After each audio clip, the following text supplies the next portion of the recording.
தமிழுக்கு அமுதென்று பேராம் அந்த தமிழ் இன்பத்தமிழ் எங்கள் உயிருக்கு நேராம் என்ற பாவேந்தன் பாரதிதாசன் வரிகளில் இருந்து என் தமிழெண்ணையை வணங்கி இங்கு கூடியிருக்கும் அனைவருக்கும் முத்தான வணக்கத்தை தெரிவித்துக் கொண்டு கர்ம வீரர், கருப்பு காந்தி, ஏழைகளின் தெய்வம் என்று அழைக்கப்படும் காமராஜரை பற்றியே உங்கள் முன் பேச வந்துள்ளேன். காமராஜர் 1903ஆம் ஆண்டு ஜூலை 15ஆம் நாள் குமாரசாமி நாட்டாருக்கும் சிவகாமி அம்மையாருக்கும் மகனாக பிறந்தார்.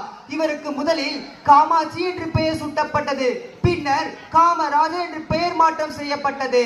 இவர் தமிழகத்தின் முன்னாள் முதல்வர், காங்கிரஸ் தலைவர் என பல முகங்களை கொண்ட காமராஜர் தமிழகத்தினை 9 ஆண்டுகள் ஆட்சி புரிந்தார்.